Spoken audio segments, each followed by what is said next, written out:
It comes through my email, right? Log into showing time. Do other show you after the class or whatever how to log into showing time. But make sure that both of us are set up on a house like that. We should have these like 100 probably. Lynn, can you see what I'm sharing? Yep. Perfect. Okay, all right, we're gonna get started. So, last week I was in Austin for Gary's mastermind group, and it was fun. It was, it's always overwhelming, and I guess the summary is the first entire day. So he's got everyone, so I'll jump to the punchline because like all of us are sitting there the first day. So we're gonna go through this. So this is all about self-awareness. So you're 5 hours into a mastermind. You all fly across the country. All of us are running big companies and businesses, and selling hundreds of houses. Like, are you self-aware? Like, this is like literally like 5 hours of him just questioning us over and over and over. And like, everyone's like, hey, can we talk about the economy? Can we talk about the market? Is it crashing? Like, what's happening? And we don't get to that until the second day. I'll start with that because I know that everyone kind of is wondering, like, what does Gary think? What's the market doing? Are we, like Thomas just said, like, are we already starting to feel it? Are we correcting? I'll give you a couple of examples. Weta sold one that was FHA this weekend. No opposing offers. Right? Got an FHA offer accepted. That ought to show us, right? So yes, the market is changing. Yes, the market is shifting. Shifting and changing is not bad, right? But Gary says, so just to jump ahead to the second day, so I'll go through a lot of what they said and a lot of the notes that I took. Prepare for a correction. Prepare for it to be 9 to 18 months. He gave us all the stats on the last 7 corrections.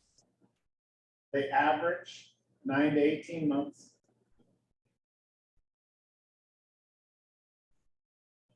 You're in a recession when the GDP goes backwards for 2 quarters in a row. You already had your first quarter go backwards. They predict the second quarter will go backwards, and then you're officially in a recession, which is they will officially say this in September, October, but you know that the second quarter is over, right, in June. And so you're gonna know in July if the GDP, if you wanna check on the 4th of July weekend or something, if the GDP, I mean, because they won't show it up, like this is, we're already in this. If you're doing this business full-time and for a living, you can already feel something, right? Like the more houses you sell, the more you can kind of feel it. Don't be afraid of it. Be afraid of your inability to pivot and shift fast. That's really the only thing that we need to fear. Shift your fear to be afraid that you're gonna sit and just pretend it's not happening. The market is shifting. That's not bad. It's not scary. For those of you that are brand new, like you don't know anything else, so it's fine. For those of you that have been in the business less than 11 years, you've never seen a down market. You've only seen the market get better every month and every year. Right?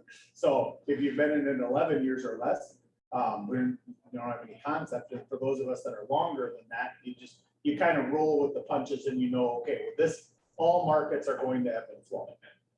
So the second quarter, they're predicting to have a GDP drop. If that GDP drop, which is essentially why the government is raising interest rates, right? So we're seeing interest rates go up. Its entire design is to slow the market down, to slow the economy down.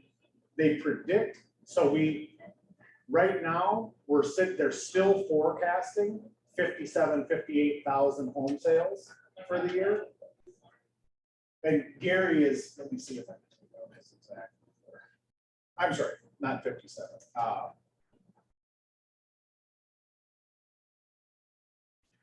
6 million. We've been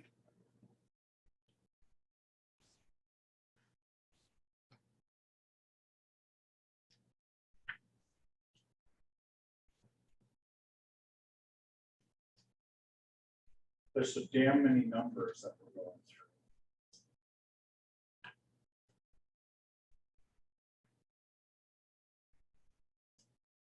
All right, I will try and find it as I go through the rest of my numbers. But he talked, basically the entire first day was the slides we're gonna go through really quick, which is all about being self-aware. The second day was a lot about the economy, the market, really knowing your statistics, knowing your numbers. So take a look at every market, look at it closer. When you're doing a market for a seller, look at it a lot closer, spend time really analyzing what's happening in real time, like today, versus just pulling your comps from 5, 6, 7 months ago and thinking, well, the last house I sold in Cottage Grove was, 15 offers and it went 30,000 over asking price. And now, best case scenario might be 10,000 below asking price, and you might have to do a price reduction. And that's okay. We've had a couple lately where we beat people on expireds or FSBOs and got them to reduce their price. I've had a couple listings lately where we've had to do price reductions, or 10 days on the market, no offers. And their price reduction. 10 days. Oh my God. Right. But this, we become so warped. And Gary is up there on stage. He's like, we have so many agents that believe that, 6 and 7 and 8 days on the market is normal. Right, 1980s, average days on market was over a year. Average days on market was over a year. Yeah, not unusual. 6 months. Two 6 years. months is what they want to see. They want to see 6 months of inventory. So that means, again, if you're ordinarily taking, let's just say that last year you took 10 listings and all 10 sold. Again, in kind of a normal, quote unquote, normal real estate market, you'll figure 50% of your listings will sell. And they'll take at least 6 months. Like that's normal. So if you take 10 listings, 5 will sell and 5 will sell, but it'll take 6 months to get them sold. So like how many houses do we have to have active if you want 20 sales, let's say, right? You need to take 40 listings. I know that, some of them are going to sell every 6 months or half. So, so that was probably the biggest thing. Has everyone got a pen? Okay, and a piece of paper. Take out your paper. Even Lynn. And whoever else is online. So sign your name really quick. Just sign your name. Ryan Pretzel's on. Ryan Bretzel? Ooh, yeah, even Ryan can sign his name. Sign your name. Everyone done? Okay, take the same amount of time. Switch hands. Switch hands. Sign your name right below. Quickly though, you just sign your name real quick with your wrong hand.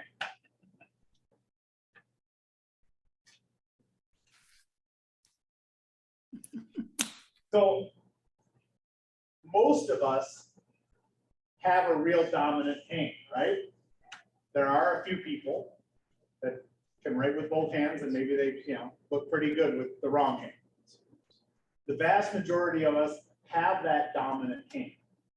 And so you just sign your name, with your dominant hand, you just sign your name. You almost don't even think about it. You just sign your name and it looks fine. And then you switch to your non-dominant hand. And the thing that he had us working on is like, so most of you in your businesses spend the vast majority of your day and the vast majority of your life working from your non-dominant hand and scribbling through your day. Right? You're just scribbling through your day. And so what are you doing on a daily basis where you're just scribbling? What is your dominant hand? The bigger you get, the more powerful your business is, the more you should have people who have different dominant hands. Right? There are in business, in your body, you have 2 hands, right? So you have a dominant hand and a non-dominant hand. But in business, there's a lot of skills, and you're not awesome at all. So identifying, and this is where this entire exercise of being self-aware is really to be aware of, like, what are my skills? What am I good at? What do I love? What parts of the business do I love? All broken down. So the areas that you want to be aware are your job, money, relationships, spiritual, physical, and business. We talked a lot about the MVVVP. So that's your mission, vision, values, beliefs, and perspective. Spend some time, if you haven't, spend some time and really look at, like, what is your mission? What's your mission for your life? MVVBP, so mission, vision, values, beliefs, and perspective. If you go to our website, you can see mine that we developed 8 years ago. 6, 7 years ago. We did this exercise years ago, and really thinking about what's important to you, what's important to your business.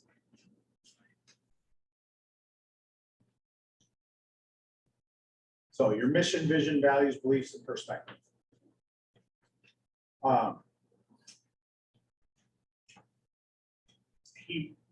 He said, you know, basically when you're hiring people, or you're bringing people on into your business, or if you're having problems with people that are in your business, if you have people that are not a good fit, most of the time it's an alignment issue. So you don't believe the same things, you don't see things the same way, you know, like even as simple as customer service, you know, like if you think customer service is really important, and then, you know, an agent that's on your team thinks, well, you know, customer service isn't that important, and it's, you know, the client's job to figure the stuff out, whatever. I mean, a lot of times it's just an alignment issue. When your vision or your mission and vision are super clear, it's easy to find the clients that think that way. He gave the example of Apple, obviously, is, you know, you've heard of like Start With Why. So Simon Sinek that did that. There's a TED Talk out there, Start With Why. He uses Apple as an example for you Android users. I'm sure Android has a similar story, right? But Apple, so the people buy Apple because they just love it. They're clean. Like the people, if you ask any person who has an Apple if they would switch, they won't. Like they're like, it's like a cult. I mean, they have it. And so like those of us that have them, is just go, we pay like $500, $700 more for a phone that maybe doesn't even work as good as something else. We don't care. Like but that's what happens when you get a bunch of people that believe what you believe. It's like, this is what happens is like, if you want to monetize that, like your clients, do we really believe what we're telling our clients? Or do we even know what we believe? How do we know if we even attract the right clients if we don't even know what we really stand for? Do you want me to be switching pages here? Yeah, you can go like, so I'm going to just go to a couple more. I don't want to spend the whole time going through it, but go down to the one that says my authentic self.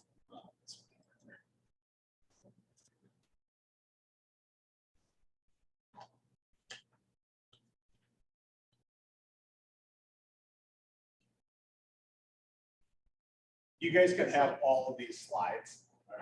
We had, you know, we have 1 hour to go through this. He had 10 hours. And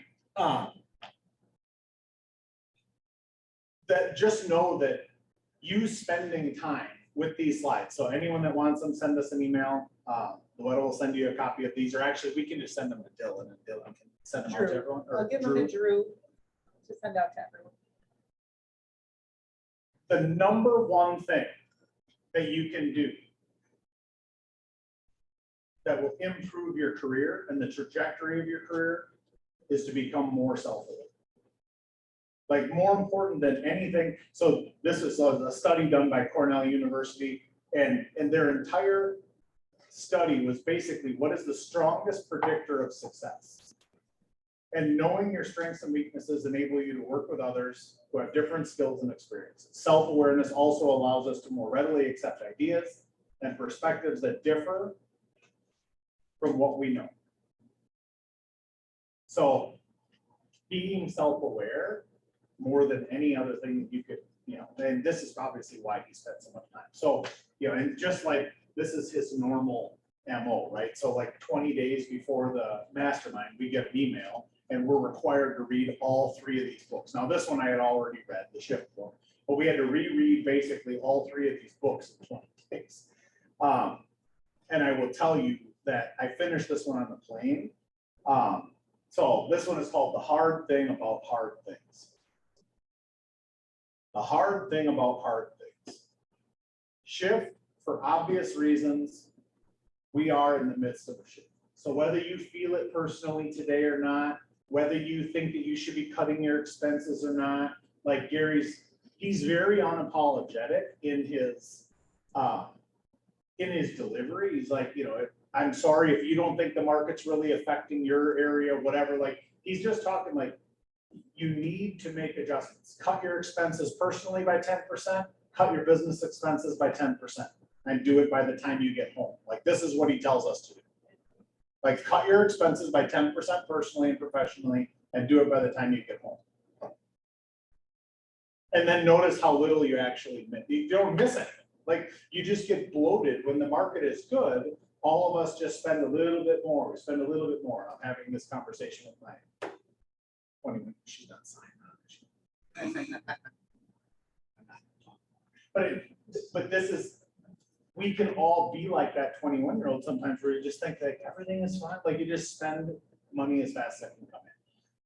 So in a shift, it's about those disciplines and making sure that cut your personal expenses, cut your professional expenses by 10%. And then notice, if the market doesn't shift or doesn't shift as hard as you think or whatever, like, best case scenario, you just got a 10% raise, right? 20% really, because if you cut your business expenses and your personal expenses, you don't notice any difference. Those of us that made it through 2006, 7, 8, 9, 10, 11, and 12, that didn't shift fast last time, understand why.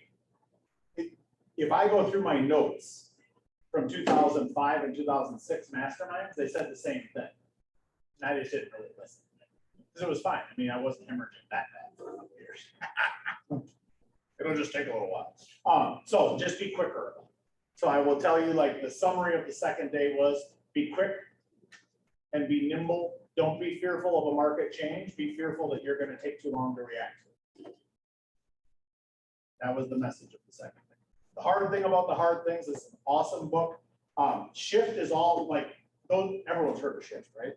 So go buy this book. If you don't have it, reread it. All of the things that we apply during the shift should be applied like all the time. It's kind of like, prospecting, lead gen, calling expireds, physical. We know what we're supposed to do. It's just until things, sometimes get dicey or whatever, you're like, oh, I got to go back to doing the things I'm supposed to do, like, anyway.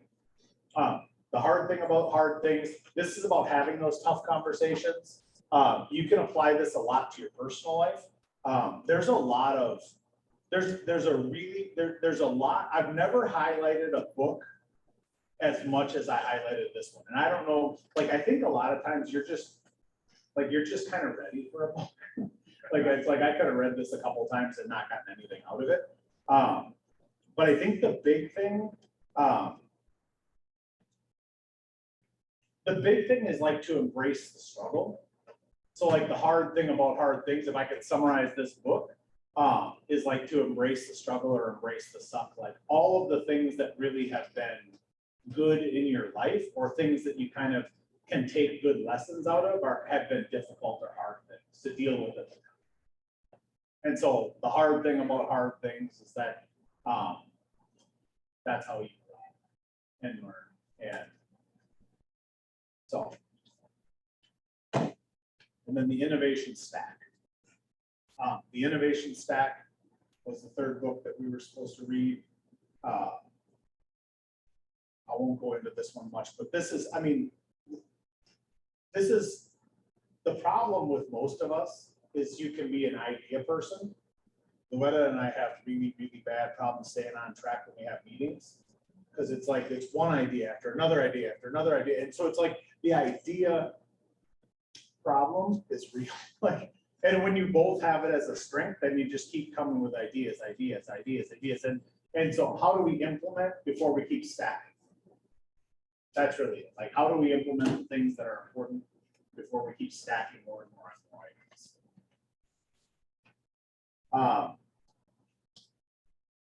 Few more notes. The economy stinks. We effectively have 0% unemployment.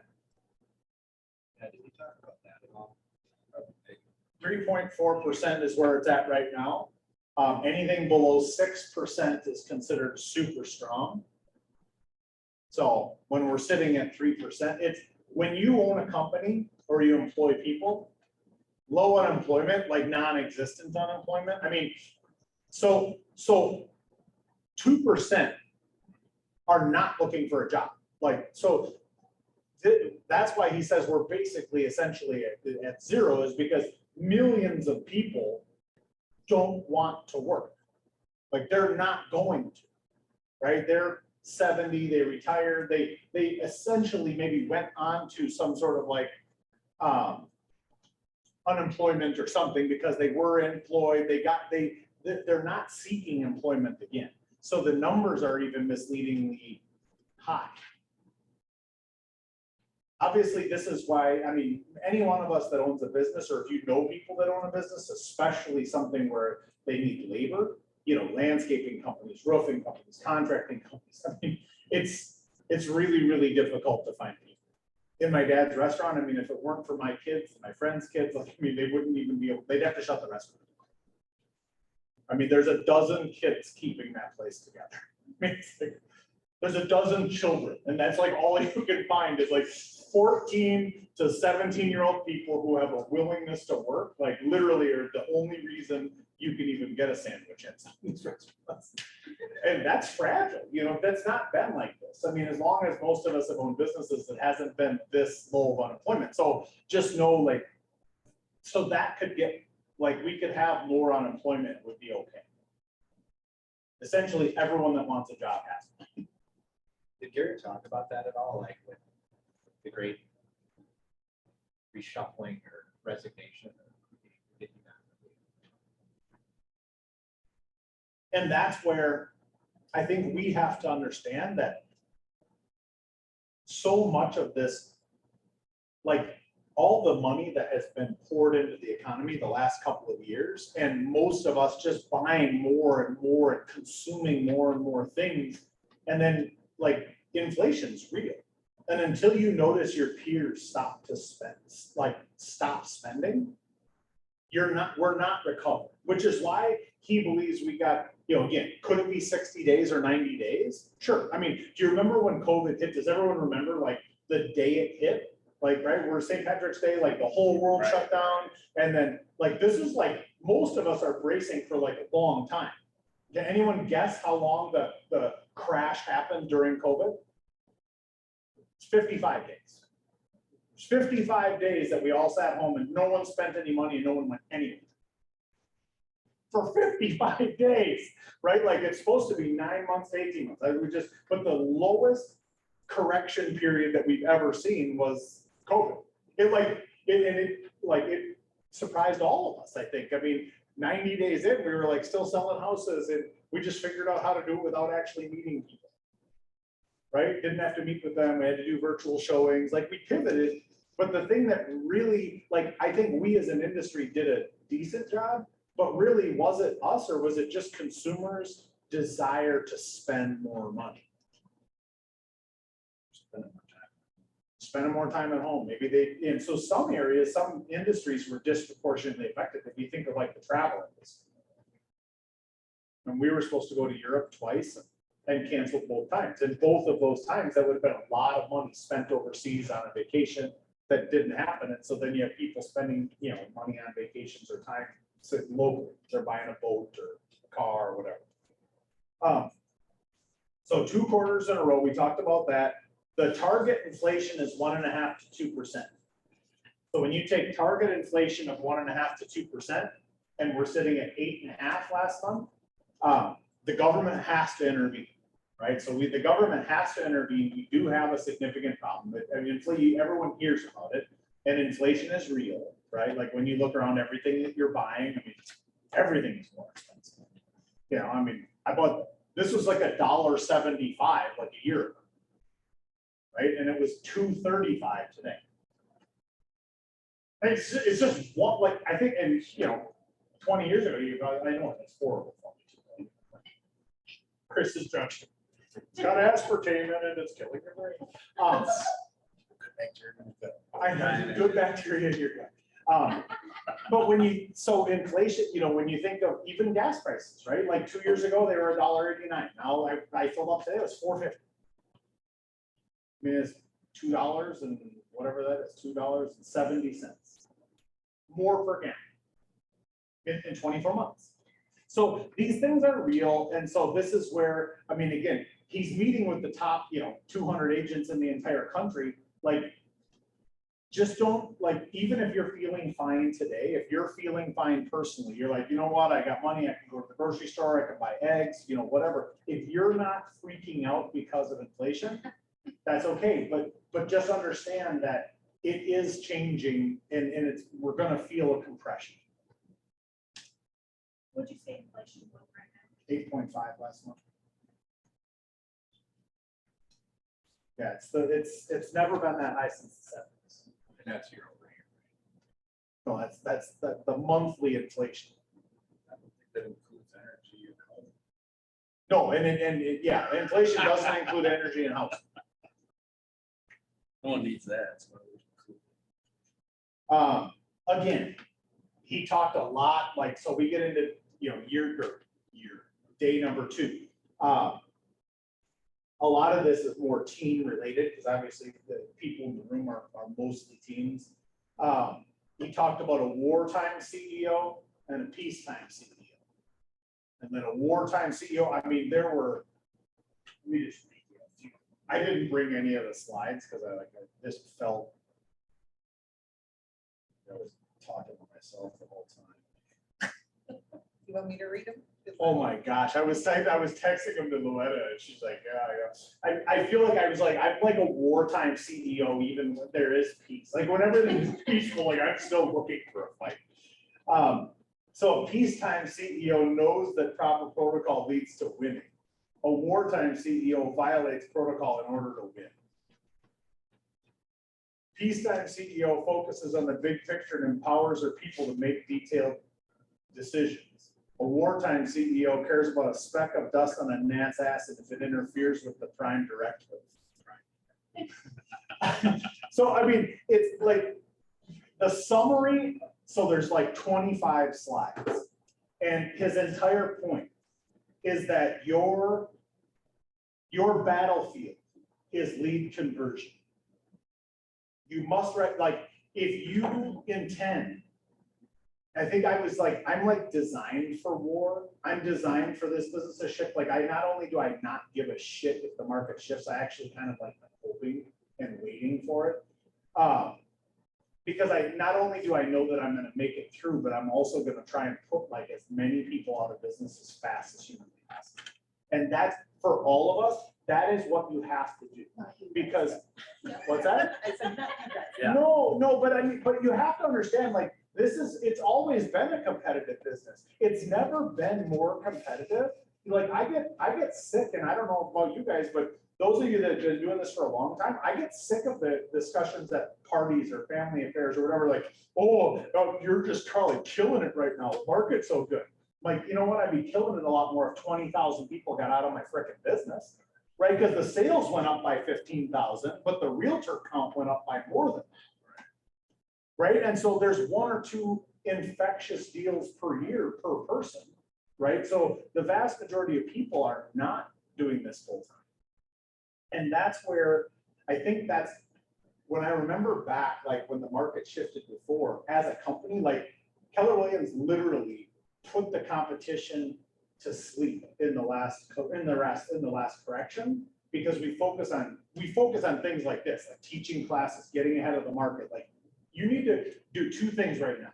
Number 1, you need to figure out lead conversion. And number 2, you got to get good at scripts and dialogues, which, I mean, really lead conversion is scripts and dialogues. So if you're showing up to class tomorrow with Dylan, if you're not, then you need to rearrange your schedule tomorrow to be here for that. We're going to do more of our scripts and dialogues on Tuesdays after this class. But scripts and dialogues is the most important thing you can do, because that's how you get good at converting. And if you can't get good at conversion, just know that like all the money you're going to lose this year will be because you didn't convert. Number 1, we need more appointments. We all know we need appointments. But like the hole in the bottom of the boat that we all have to remember and talk about is the hole in the bottom of the boat is the conversion. Because if we're losing more than our fair share on the conversion, then it doesn't, you can't make it up in volume. And when the market shifts, The challenge that we have is you can't shift conversion fast enough at that point. And so when you get really disciplined right now on your lead conversion, when you go back through all of your appointments for the last 2 years, and you just get really clear about making sure that you're not missing as many as you can possibly not miss, right? We're all gonna lose a few here and there. Ryan and I got a fun one the other day.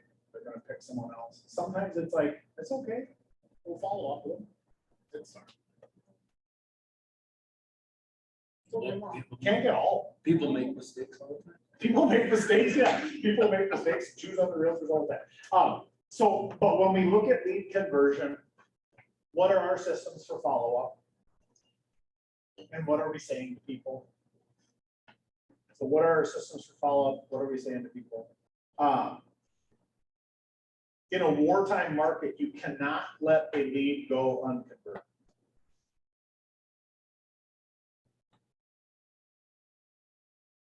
What is a lead? What's that? What is a lead? What do you mean? What's the definition? What's the definition of a lead?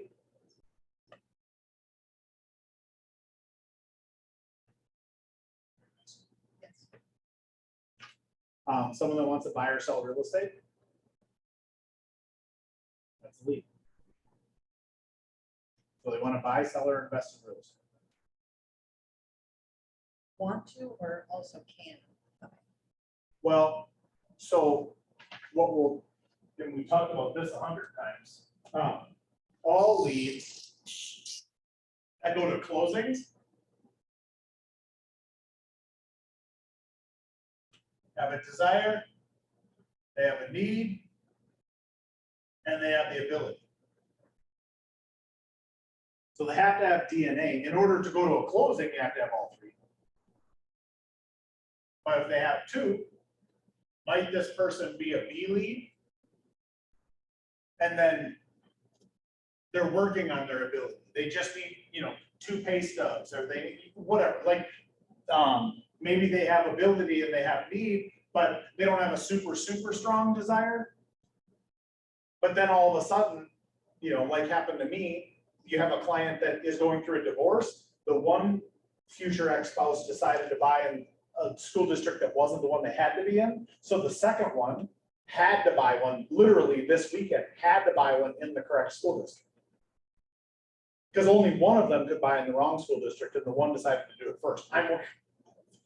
It's like awkward, right? Because I'm like, you're moving faster than, and whatever. So then the second one had to buy in the blank. So like, this can sometimes be determined by other people, but I think to Loetta's point, everyone has to have desire, need, and ability in order to go to a closing. They will have all three. However, if they want to buy something in a year, I would consider that a lead. I would consider that to be a C lead. And then what are my systems for C leads? So for us, I'm going to call C leads 1 time per month. I'm going to reach out to C leads every month. With a B lead, I'm going to reach out to them every 14 days. So, 2 times per month. And with your A's, everyone should know what to do with that. Like, it should be in your back, on your desk. You should know what to do with it. If a lead comes into your system and you don't know what it is, then it's a B. Like if you're confused or you don't know what you'd call it, then it's a B, and you just follow up with them every 2 weeks until they're like, well, I'm not really ready right now. Like, call me back in the summer. Okay, well then maybe your cadence can just go from once every 2 weeks to once a month. Usually when you start digging through your database, you start making calls to people and they're like, oh, we moved, yeah, oh yeah, we moved, yeah, we just moved in. That's when you know you're not following up with it.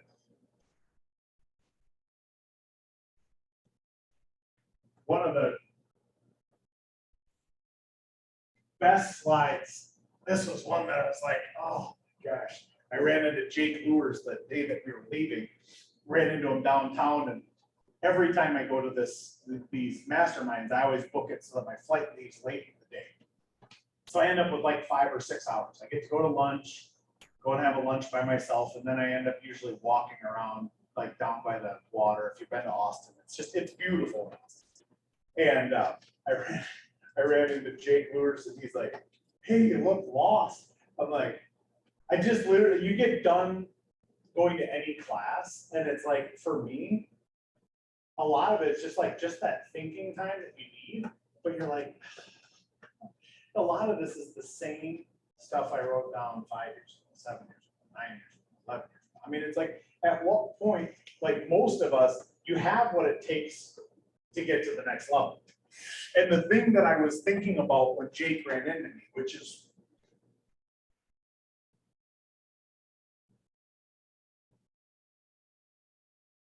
so Gary draws this staircase. Can you see that, Lynn? Yes, sort of. Sort of. When you walk over to the board, the camera kind of follows you. Oh.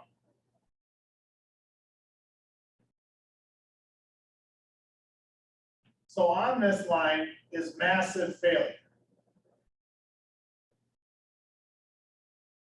And massive success. And right here is average. And the challenge with life is we spend an awful lot of time right in this category. Now, massive failure, this is in life where you just like do what you want.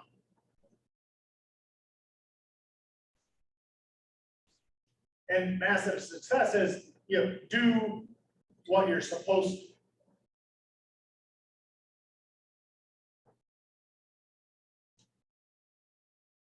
Average, so he draws this out first, then he draws out the staircase. And, you know, again, we're in a room like I barely qualified to even get it, right? Like we did 1.7 million GCI last year, and it's like, I think that to get in the room is like 1.6975. Like, I mean, we make it like by $3 grand or something, right? Like I'm sitting next to a guy who's already closed more than we did all of last year. He did that for sure in the first quarter, right? I mean, he did like 270 units in the first quarter. And so the problem with the high achieving room, and like he says, every step of life, every step forces you to then start over. You're already where you thought you were gonna be when everything was going much better. Right? For a lot of us, you're 17, 18, 19, I'm gonna do this, I'm gonna do this. And so we go through life, right? We go through life, and every time we switch to, say, quote unquote, new level, it's easy to kind of fall into this average category. And it can be plus or minus average, right? It can be a really good average, right? I'm just living my little average life up here, but things are going pretty good. But am I really doing what I'm supposed to? Am I having massive success? And am I having massive success compared to where I could be? And so I ran into Jake and I'm wandering the streets and I'm, I didn't know if I was gonna make my plane. Like I was probably, that's probably the look that I had, right? Because for, you know, and a lot of you know this, like we've been stuck as a team. I have been stuck on one of these levels, feeling like everything is going, it's fine. Like we could be the top HR or top team in the office and have been for many, many years. And I couldn't be more disappointed with where we're at. It's just average, right? It's just very average. And so the problem is that when we think that when we get here, we're gonna have it all figured out. No, when you get here, what happens is it's just like working out. When you work out, you hire a trainer, you get stronger and you get fitter. And then what happens is you then have to push yourself even harder because you're stronger and you're fitter and it just takes more. Like my wife is working out with a trainer right now. It's like she gets the shit kicked out of her, right? And she works out like all the time. And it's like every couple of weeks, though, she comes home and it's like, man, like, because you have to keep ratcheting it up, because like you just get stronger. Well, it's the same goes with your business. In the beginning, it takes quite a bit of effort, and then you get a couple sales, and it's like, well, pretty soon you can do a couple sales every week, and then pretty soon you can do a couple sales every day. And that, you just keep getting better. And so what we have to know is that you can take that average lesson And you're not gonna have it figured out. You don't get to the next level and then everything is gonna be like hunky-dory then. And you can always get stuck on those steps of life. And it was super sobering, like looking around the room, like everyone in the room, like the people that you like, well, if I could just get to 800 closings, like then like, no, the guy at 800 like just as ticked off. I mean, I had dinner with them and, they're doing a couple hundred closings every quarter and they're like, doing more. And so just know. Never good enough. What's that? It's never good enough. Well, and here's the thing, good enough is different with, did you do your best? Good enough is different. Good enough is fine. I mean, it's not about doing it good enough, it's about you could do better. Yeah. And so And the when- stronger you get, the smarter you get, the more successful you get, the more you should be able to then do more. And when should you judge yourself? So like, where do you set the bar? Because for me, I just want to do like a little better than I did yesterday. So be careful. A lot of this, you know what this is? All of this is a problem with social media because you're comparing yourself to other people. Whether you did 20 closings last year, or you did 20 closings last month, comparison is the thief of joy. So you hit the nail on the head. How do you know when you want to do better? You should be doing better all the time than you. Just don't get down on yourself for not doing as good as someone else. Right. Because they need to be doing better than because if they did 20, like if you did 2 closings last year and this year you did 18. And last year they did 180 closings and this year they did 180 closings. You did 9 times last year.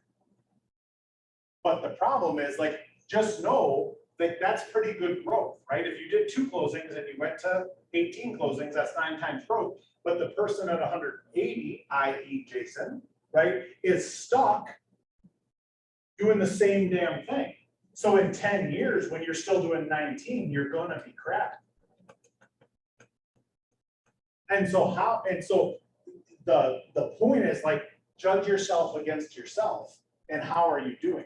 Because as you continue to grow, as you continue to get better, just know that when you're comparing yourself to your ability, right, or your potential, that's a big, big difference. Did you do the best you could do? Or did you do the best that could be done? Many times we get stuck with, like, I did the best that I could do.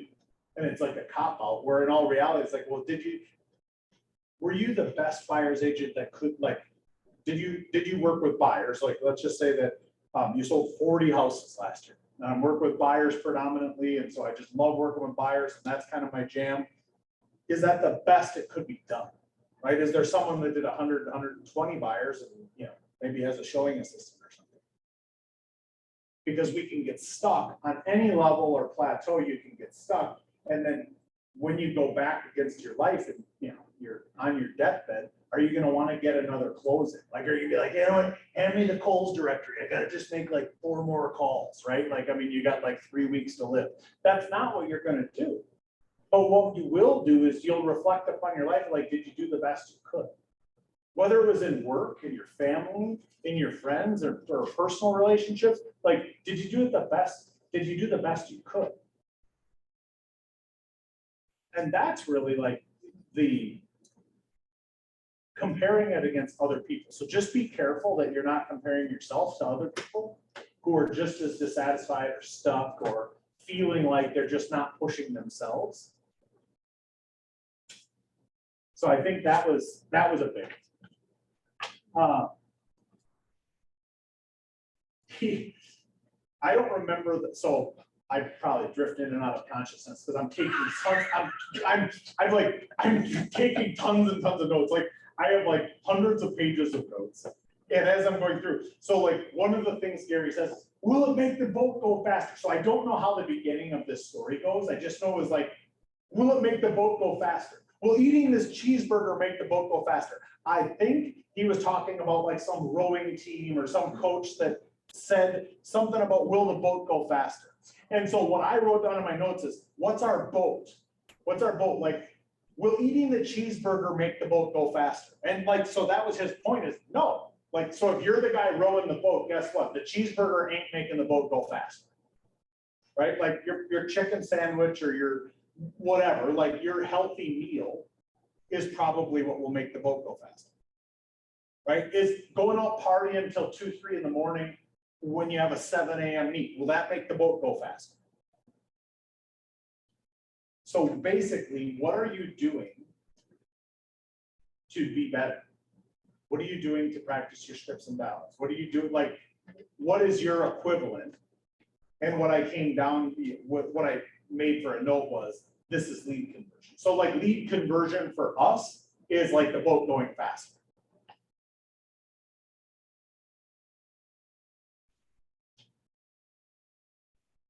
A lot of times people are enamored. So he talks a lot about, the air game and the ground game. So it was a lot of war analogies. I mean, it was funny and eerie at the same time, because obviously a lot of us, are sort of like bracing for a market correction, what's going to happen, whatever.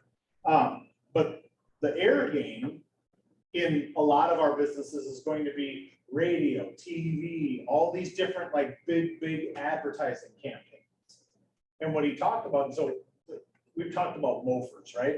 Make immediate offer or make offer for immediate response. So MOFIR, MOFR, MOFIR. So you need to make an offer for immediate response.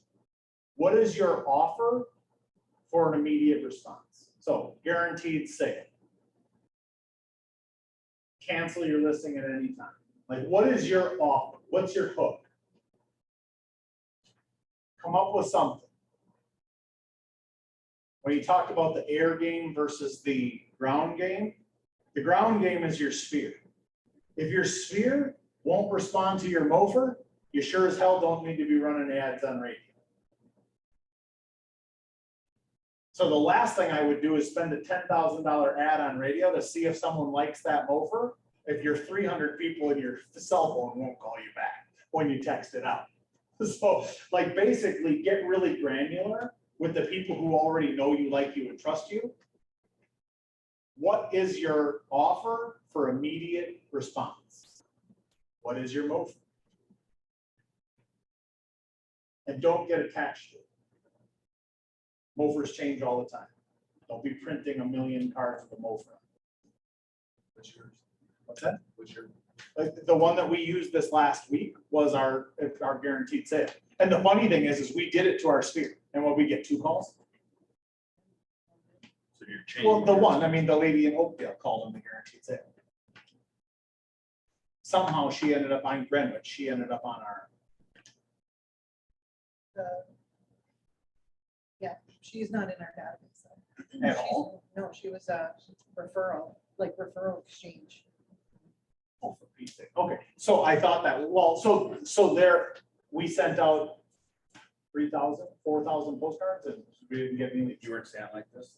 I didn't, and that's the thing, I probably should have stood like this, and then maybe if I asked a guaranteed sale. So we tried that. I don't know that we'll try it That's kind of again, it worked doesn't out. seem like it's worked, it didn't seem like it really worked. Guaranteed sale does work a lot better when the market turns. Roll it out. So you need the market to turn a little bit, that would probably work better.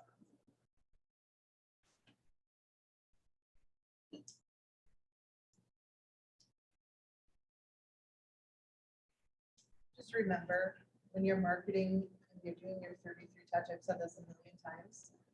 If you aren't actually making the calls, the postcard won't work. So when you're actually sending out things to your database, don't make the calls, the postcards, no matter what they say, won't work. And that's straight from here. And so Now that's the- a lot of why our MOFRs and postcards and the efforts that we put on it don't really work all that well. Because we're not actually making the calls. We call the people that we really think we would talk to normally every day, just not all of us. All the rest. And that's, making sure you're calling through your database, doing your events, doing something where you're gonna touch your people. So now, and he talked about again, a shift coming is not the time to take on new projects. It's to simply focus on execution. How are you executing on all levels? Are you executing with your clients? How are you executing in your relationships? How are you executing? I mean, this isn't about starting a new shiny thing.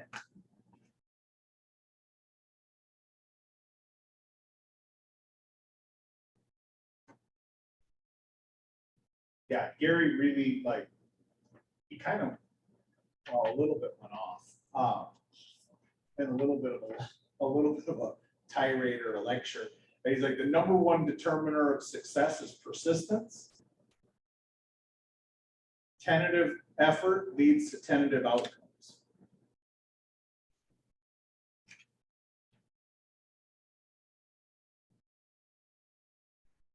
If you cannot articulate who you are, is it really even possible to live out who you are? And I think that was like why he spent the whole entire first day really having us think about like, who are you? Where are you going? What is important? Because when you don't really know, it's not bad. It's just something that needs to be addressed.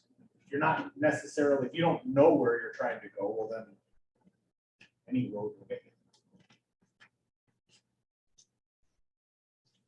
The self-awareness reflection. So we talked about that, but my summary was, what are my top 5 strengths? What are your top 5 weaknesses? What's your one superpower? What's your top 5 strengths? What's your top 5 weaknesses? And what's your one superpower? Like literally, like the world has a cape on you with your superpower. That is your superpower. I don't have to have this all answered today, but these are like your reflecting questions. Like these are the things that are really important to know.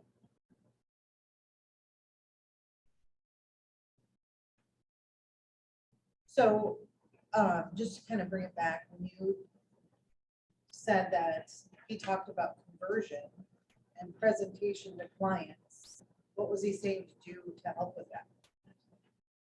Just scripts and dialogues. So understand, so well, and he did say, so one of the things too is like, so for most of us, we're team leaders in this room. And a lot of people, not me, but a lot of other agents that are really highly successful, they're not actually converting any of these. And so getting back into some lead conversion, making sure that you're actually calling and going on some appointments and making sure that you understand, like if you haven't called any of your people in your sphere, if you haven't booked a listing appointment lately, get back in there. And make sure, like if you're getting commission disputes, if you're getting commission objections, just stay more on top of it. So when you talk about lead conversion, it's really about your scripts and dialogues. So plug for the class tomorrow, right? Show up and make sure that you're spending time not practicing on the clients, right? Practice beforehand, right? I think the hard thing for conversions is, you know, I guess speaking as someone who's more starting out, is like you don't get a lot of practice, you know, at presentations unless you're setting those meetings in order to get better at it and improve on conversion. And a lot of times you're going by yourself, so you don't have a third person say, oh, Yeah, so a lot of you, like Brian, you and I have been on the phone where I like, you're like, oh, are you talking to me? Like, so get used to actually like scripting and role playing with other agents, right? So call anyone in this room. Hey, Brian, hey, I just wanted to confirm our appointment for Thursday. Do you have just a couple minutes right now? Right, so, but say that to Luetta this afternoon and then confirm the appointment for Thursday and go through like, how would you confirm the appointment for Thursday? What would you say? You know, are you planning to interview other agents on Thursday? Right, so if we go through our listing script or, you know, our qualifying the appointment script, we've got to get good at scripting and role playing with people. Like anyone in the room works, right? It works to just do this with your mirror. When Mike Ferry was my coach years and years ago, we used to have to, I would have to overcome objections on a tape. Like I literally had to record it on a tape, a cassette tape, and then mail it in. So, I mean, you could just literally on your phone, you can have the app and you could just overcome objections on just book an appointment with a FSBO on a phone and then give yourself the shittiest objections. Well, I'm already working with my brother. My brother's going to list the house. Awesome. When can I just take a look at it to see if it would be a good fit for buyers that we're working with? Would you be willing to pay us a half a commission if we brought you an acceptable offer? So we just get used to overcoming the objections. We get used to scripting and role playing. You don't necessarily, I mean, if you have a teenage kid, if you have a, older kid, like pull out the scripts and dialogues pages, just have anyone else in your life give you the jerk, like whatever you got for an objection that was really hard last week, just have someone ask you the really hard ones. And go to the class. You probably have to overcome some objections. I mean, the pro tip, right? We did scripts and dialogues for most of you that have been around a while. We did it every single Tuesday. We've been here for 20 years. So for 18 years prior to COVID, it was every single Tuesday. I taught scripts and dialogues every single Tuesday for 18 years. And the entire purpose was to get good at scripts and dialogues. Like it was necessary. I mean, I was glad to help other agents or whatever, but it was like it forced me to do it. So if you really want to get good at it, just ask Dylan if you could do scripts and dialogues. We're going to start doing it on Tuesdays. And so I'm guessing there's room for anyone else that wants to step up and say, hey, I'd like to do scripts and dialogues once a month in the market. Perfect. You'll get better if you have to do it in front of 5 or 10 or 15. And worst case scenario is we're not that good and I screw up overcoming your objection. Well, it's fine. Like you weren't going to list your house with me anyway. Well, and you can learn from others. And everyone has a different style. Right. There isn't a right or a wrong. I've been through a lot of classes where like, I don't really like the way that sounds. But just be careful that you're not doing too much of that. If what you're saying isn't booking you enough appointments to hit your goal, then be open to some suggestions.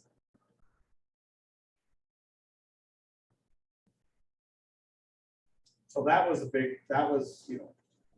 for him, that was, if you look at your foxhole right now, like if we're heading into wartime, right, the market's going to shift, whatever. The rubber meets the road is scripts and dialogues and lead conversion. I mean, if you only focus on one thing, do that. Role play. If you're going to call your sphere, what are you going to say? Say it in the car. Record yourself saying it. Leave the voicemail, right? Call your friend, call someone in this room. Leave me a voicemail. Just leave me, anyone that wants to do it today, just call. I very seldom answer my phone, so you'll get my voicemail. So just leave a voicemail and just say, and Brian, so, hey, I just wanted to call. I just, calling my clients. I just wanted to check in, see how you're doing, blah, blah, blah. Leave me a voicemail, and then again, we can critique it together. If, again, the people in this room, for instance, we're all concerned with like, how do we convert leads the best? How do we get through to people? How do we say the right thing? Get better at it. And we get better at it by practice. All right.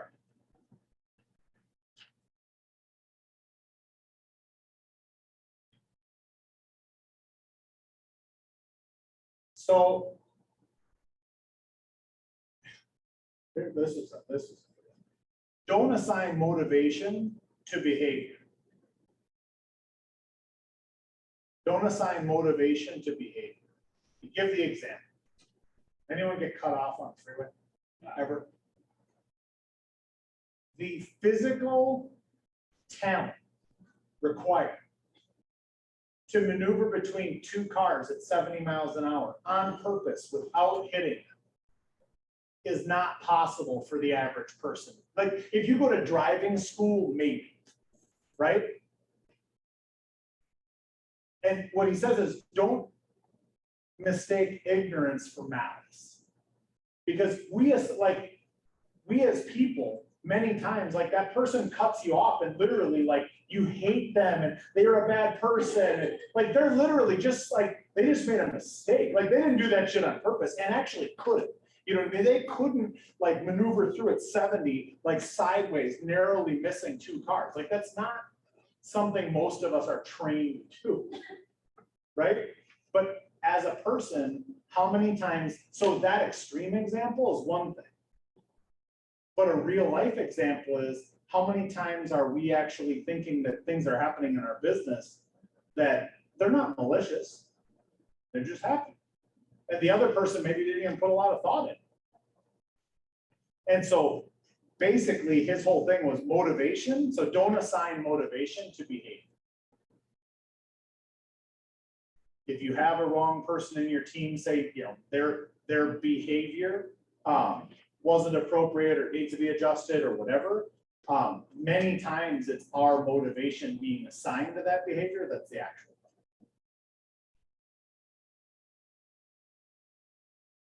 He brought up a really good book. When you get this email with all these different, actually, you can probably go to it, but it's the one with the different colors. Anyone read The Six Thinking Hats? This one? Yeah, it's, Oh, is it in the same? yeah, it's in the same self-awareness. So, anyone that leads a team, it's called The Six Thinking Hats. It's a super easy book, like you can literally read it in one day. But he talks about, these are the 6 different thinking hats. Now the blue one doesn't really count. The blue one is basically the controller of all the other hats. Right? So the blue one is the controller of all the hats and then the thinking steps. So for instance, if I were the blue person in the meeting, then I would say, okay, awesome. So I want everyone to put on their white hat. Right? So I want all of you to think about the white hat, just like think of a problem. Like we want to overcome, we're going to have a class on scripts and dialogues in the Market Center on Monday of next week. Okay, so we're going to have a class on scripts and dialogues on Monday of next week. I want everyone to think like, what's the facts, the figures, and what's the objective information? So the white hat is going to be like on Monday, well, we can do it at 12 o'clock, or we can't do it at 12 o'clock because there's another class at 12 o'clock. Like we've all been in meetings where that person shows up, right? And then you have the red, and they talk about the emotions and the feelings. Yeah, it's super important. Like it's super important that we do that meeting on Monday, but they don't think about the facts and figures. Everyone, so I'm a black hat. So the black hat is logical negative feelings, or logical negative thoughts. They will tell you all the reasons it won't work. It's Minnesota. They're just telling you, has anyone thought about there's a big storm on Monday? Like there's all the reasons that we can't do it on Monday. Monday's a holiday week or whatever. So the logical negative thoughts. Yellow is positive constructive thoughts. Now, we don't have time to go through this, That's but me. Ben King. That's why you know I do this. Oh my God, yeah, sometimes you just want to bumper with a bumper. And it's fine, but here's, so back up, right? And so for Dylan, you missed this part, it was the best. Gary's like, he has everyone like, scribble your name. So just take your pen out and just write your name, and then switch hands, and then write your name. And just the amount of times that you're not working within your dominant skill set, it's just like scribble. And that's that example. So it's fine. The bigger you get, the bigger your organization, the more you have to understand, like you need everyone's hats are important. The blue, most important, which if you're going to be a leader, you have to realize that people have different skills and different values. And your one thing has to be, I have to have a meeting where we bring everyone together and I have to work them through the steps of everyone gets to bring the white hat to this, like, so we ask, you know, Luetta, just let's stick with the white hat and this, what are the facts and what are the things that we need to talk about? If we're doing a class on Monday on scripts and dialogues, what are the facts, figures, and objective information we need to discuss for Monday? And then they ask Tom the same question. And then we switch, right? And then everyone has a chance to be red. Everyone has a chance to be black. And you'll see the people will become really animated when it's their dominant trait. And then it's your job to bring them back. Okay, like I got a lot of negative. I have a lot to share. And then it's the person who's running the meeting, right? The blue, who's going to say, okay, awesome. So we covered that. Is there anything else? Great, let's move on. So then pivoting that person, right? So let's just only think positive constructive thoughts. What are the positive constructive thoughts? And then when that person who has that other dominant trait is able to then think, okay, I have to put that hat on. What are the positive things? Might take them a minute, right? But then you work through and everyone gets a chance to share each of the positive hats. Or from that dominant hat that's not theirs. If you've ever been in a meeting, this person can be really loud, right? And dominant. And then this person, like, no one even knows what they were thinking because they actually they wouldn't say shit if they had it in their mouth. Right? I mean, it's just, and everyone knows people like this, right? But that's why, if you, I mean, a pro tip, right? When you're meeting with a listing or a buyer, the person who is the quietest is typically in charge. Any listing appointment you ever go on? The outgoing, loud, gregarious, talkative person that you probably booked the appointment with is not the person in charge. That's the person that booked the appointment. The quiet one is the one that's actually doing thinking while you're talking, the other person's talking, and then they're just like writing down questions and notes. And the talkative person, by the way, relies on the person who's not as talkative to be the person who listens. So when we're thinking through, like, again, everyone has different, dominant skills, different dominant traits. And that book, if you haven't read that, it's called The 6 Thinking Hats. Really awesome.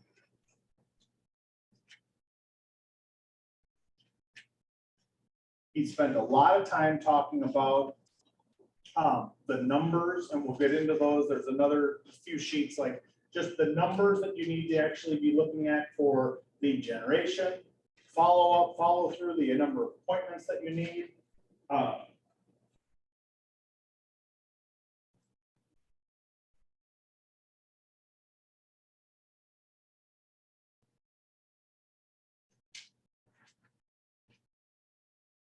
I guess we can go. Beyond time, so What's that? whoever can stay. Are we overtime? Oh, about shoot. 10 minutes. Okay. Son of a gun, I was thinking we had 20 more minutes because you know what I was thinking. Okay. I will. We could do part 2. Anyone, well, Tuesday. what questions does anyone have? What other questions? I have, yeah, I got like 7 more pages of notes, and I didn't get into even the rest of my notebook, which is where they started before I put one. What's that? I have. Okay.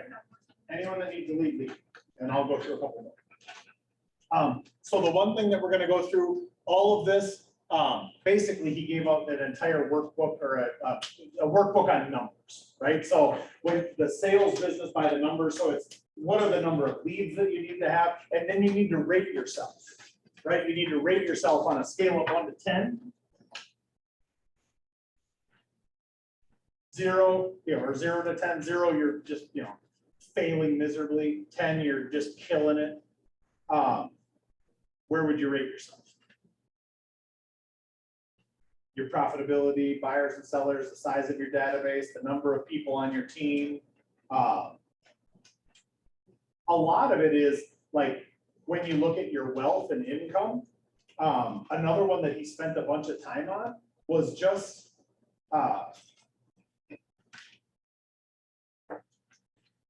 it was the health one. Where is the health one?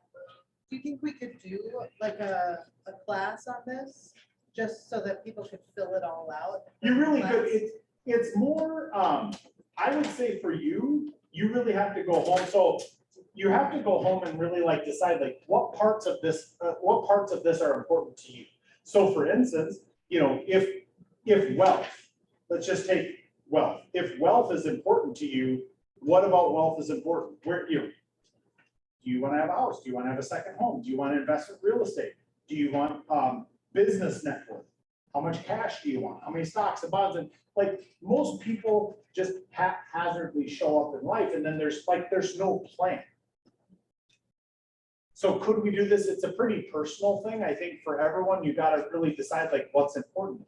The funny thing is that as Gary's going through it, it's like what you're realizing is the vast majority of us, these are where all the gaps are. the gaps for all the 200 top agents in the entire country are like, you don't have identified, like, what is the database goal? Like, do I have a database goal? My current database size is this, where is it gonna be? Well, if it doesn't even have a goal, then how is it possible to get, like, it doesn't even have, like, there's no destination. It's the same, all of this not being filled out in any way, shape, or form isn't indicative of you're a failure. It's just indicative of there's just no plan.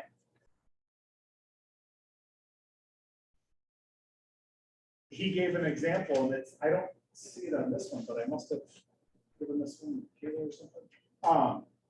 He used health as one. So your health is a big one. Eating right, making sure that you're getting the proper nutrition, eating, water, like it's in this, it's not in the sales by the numbers, but it's in the other attachment.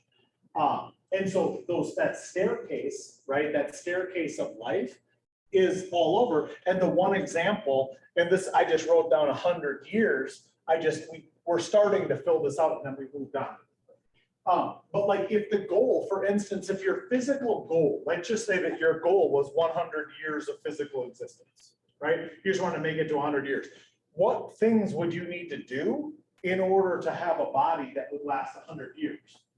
Right? Like, would you have to work out? Would you have to eat right? Would you have to not smoke and maybe not do drugs or whatever else, right? Like, there's certain things that you can do or not do that are going to speed up or impact that. Same thing with your business, your job, your spiritual life. Like, there are certain things that you can do to be above average. And if you want to live an above average life, the super cool Cliff Notes, like he said, for his physical well-being, this is Gary talking now, for his physical well-being, I forget the guy's name, and I want to search through my notebook to write it down, but Jack LaLanne or Jack. Yeah. Okay, so that's the guy. So he took his physical plan that he used for his physical well-being. He looked at, it's probably kind of older guy. Gary said that like he lived to be like 100 or pretty close, and had really like physically was in very good shape his whole life. And so what Gary did was he's modeled his physical exercise and eating regimen and things like that after this Jack LaLanne. So who are you modeling your life after? And who is helping you achieve your success in any different aspect of your life? Are they accomplishing what you want to accomplish?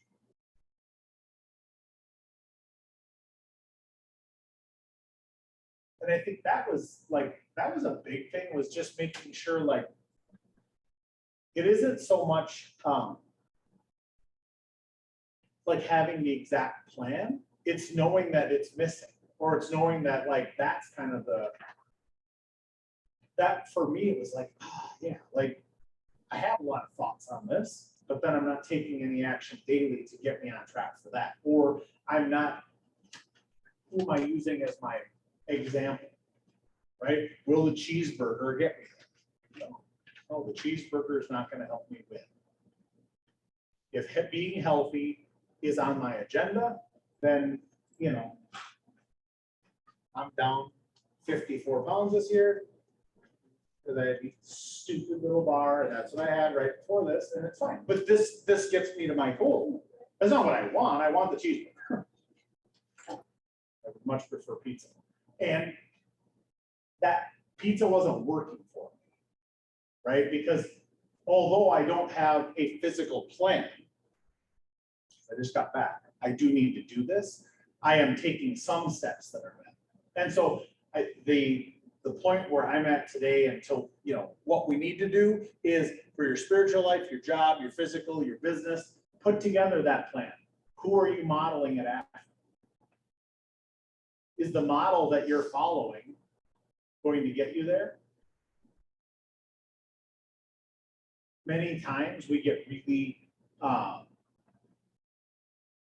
really stuck on a model, but the model isn't necessarily going to get us there. Or is someone else achieving with that model? that make sense? Models are a big one. Models are essentially your, you know, it's like the Cliff Notes. For those of us that didn't like school very much, I mean, Cliff Notes, like, you get 10 pages, you get to read the whole book.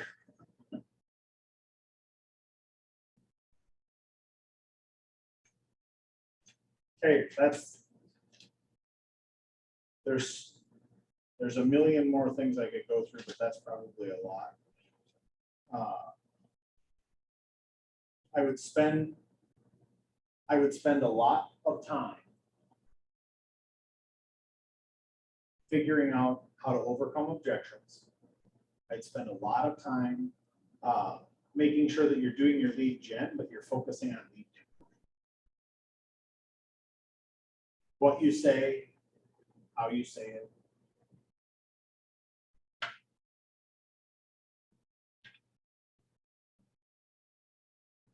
One of the questions you ask is like, what do I do well that I should do more of? What do I not do well that I should do less of? Like this is back to that whole thing of like, you know, what are your strengths? What are your weaknesses? And when you reflect upon, if you have a tough time figuring those out, by the way, just ask those closest to you. They know what your strengths and weaknesses are. That's your spouse. That's your best friend. Understanding your natural behavior.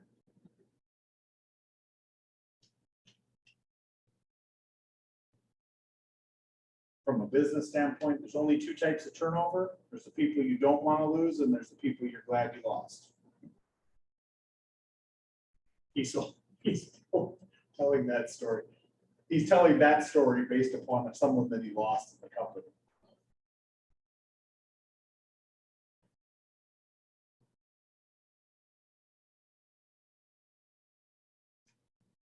He talked about the majority of the time when you are stuck, you're missing a relationship. So do you need a coach or someone that can help you? Do you need someone in your business that's good at other things that you maybe aren't as good at? Most of the time when you're stuck, you're missing a relationship.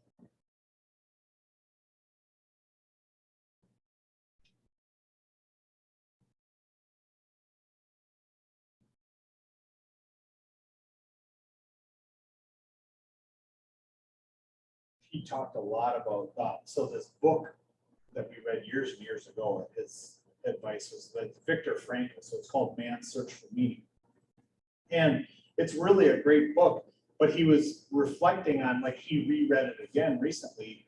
And it's really almost like, it's not about your search for meaning, it's that you bring meaning to all events in your life. And so it isn't so much like you're searching for meaning, is that everything you do, you bring meaning to. So just know that everything that you're doing, you're bringing meaning to. And that's really like, am I present? Am I really present?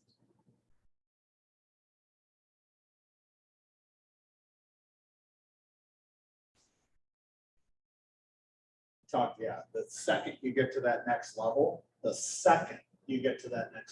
whatever level that is, you're already stuck in it. Like the second you get to that level, and it's like, because the average thing is your brain, and your brain like is seeking this like, it's the equivalent of like working out. You don't want to push yourself because it's painful. And so then like you coast, but the coasting is the average. And it's like, you work so hard to get to that next level, and then you work and then you get there, and then you're just like, oh, you're there again. Like you just have to constantly be grinding and know that that part of the game is fun. But it's not like, as soon as you grind and you get there, you can fall backwards super simple, super easy. And sometimes it becomes extremely overwhelming, and that's why I love how Ed Milet puts it.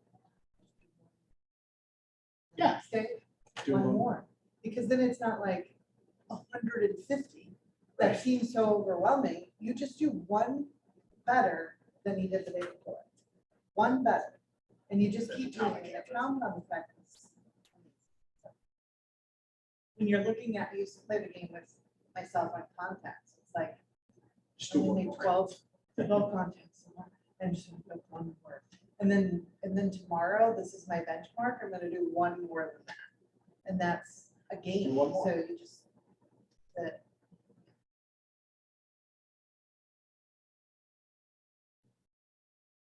Yeah, he talks about thoughts, and how your thoughts are things, you live your life by design, your entire life is an afterthought.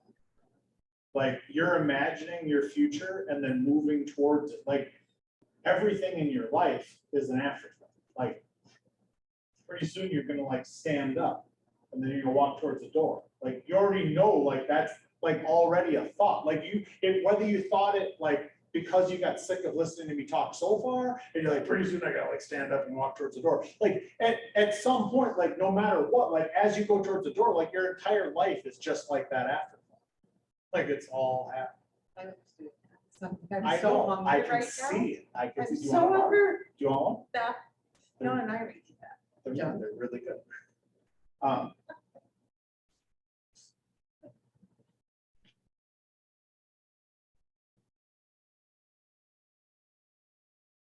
Yeah, if someone has created a box for themselves, you cannot change their box. And so that was essentially, when you take the steps, just imagine all of life is essentially this box. And we've all thought, think outside the box, think outside the box. Like, whatever box you're in life, that is that feeling of like being stuck. And that's that feeling of like, so who's in a different box? And that's where I was like, basically, if you know someone that's stuck, right? i.e., this is me, right? And I'm stuck in this box. I gotta go find some people that are in this box.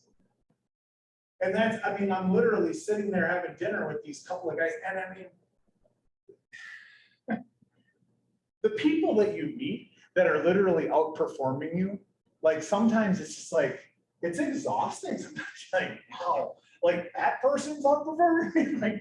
like if you haven't thought that, just know that you're going to, right? I mean, there's at every level, no matter where we're going, right? There's always someone who's already doing it. And what you'll find is that they probably are just making it a little bit simpler. It isn't about them being so much better. They're not that much better. They're just a little tiny bit better, just a little bit tiny bit more consistent. They got out of their own way. And they found someone in a box that, like, they found someone who's in this box to help pull them there, right? And the same thing is, like, I think instead of thinking like, once I get to that box, everything's gonna be fine. No, it's like, you're just gonna find more people in that box that got the same damn problems. And the other thing you have to realize is as you're being drug up to that next box, how many anchors are holding on to you to try to put you down in your box. And cut them off.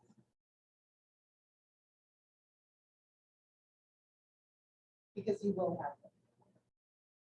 Yeah, get back to working on yourself and your box. Like, that was the advice, is people are always gonna be stuck in their own box. You just go back to working on the one you're stuck in. You get back to working on yours because you're stuck in yours.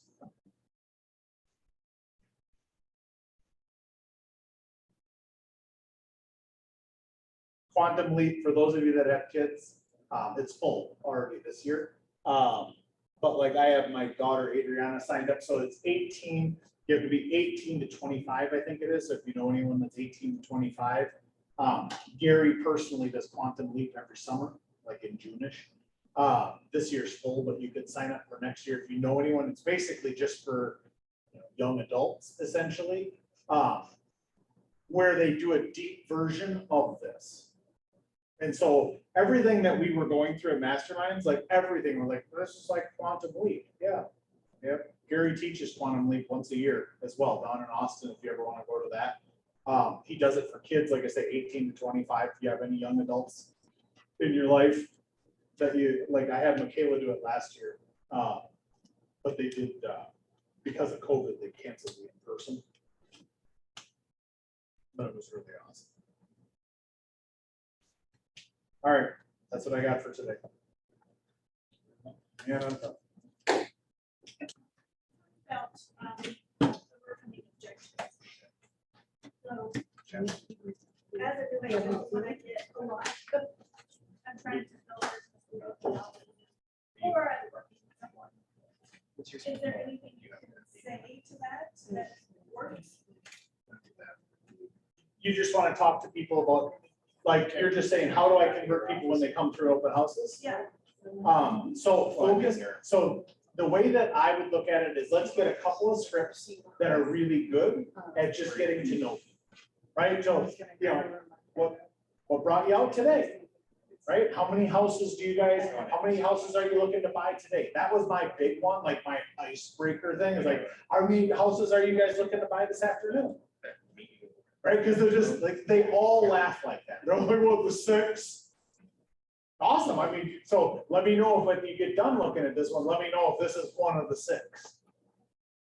Right, so whatever, like when I did open houses, I hate, but like you just need to find an icebreaker, something that you can find. I always tell people, if you're doing opens or if you're meeting people at like events or whatever, find something that you can connect with them on other than real estate.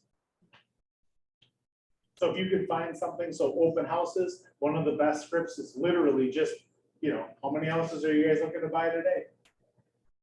Right, because they'll just laugh. And so if you can get them to laugh, you can usually get them to talk. If you can get them to talk, then you can ask them about their life. How long have you had your Dodge Charger?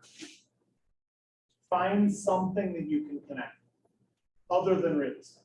Because you have to know that they came in here with an agenda and you trying to convert them is like the agenda they're trying to avoid.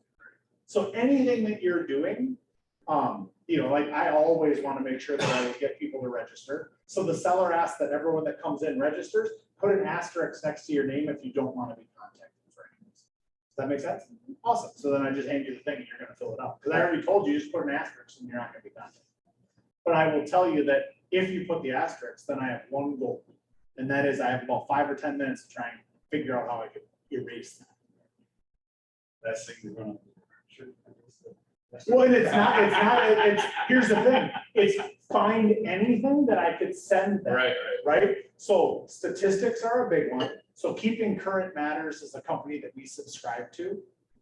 KCM, Keeping Current Matters. They just give you all kinds of slides of shit that has interesting stats. Okay? So that you can subscribe to that and get their things, or just follow them on Facebook and they just copy the smart thing they say. That's fine. You can go on to SPAR, which is St. Paul Area Association of Realtors, and you could have something about the economy, something about the market, something about interest rates rising, the history of interest rates. If you're holding a house open in Montemedi or Stillwater or Woodbury or Cottage Grove, know something about the schools. Have an article about the schools, like just type into Google, best article about Cottage Grove schools. And then you're gonna find 10 articles and then just have that and then say, you know what, I have a great article on the schools. Do you want me to send that to you? Yeah, sure, like why wouldn't? Because here's the thing, like try to build a relationship. Too many people, like you meet people at an open house. Like this couldn't be more cool. This is like going on match.com to get a date. And then at the date, you're like, I don't know, you guys want to share a checking account? Like, so like if we work this out, like we're together, like would we share our checking account? Like it's just too forward. But see, this is how agents are at opens. Like, well, has anyone talked to you about like getting under contract to buy a house? How about hi? Right? Like I live with my parents, I don't have a job, and I currently have about $20,000 worth of credit card debt I have to get rid of before I can buy. But I mean, you don't know who we're gonna meet at an open. And I think when we focus on converting people, we can't convert. When we focus on communicating with people, conversion becomes the byproduct of a conversation. See, if I can help you, then you're easy to convert because like what I do can help you solve what you want.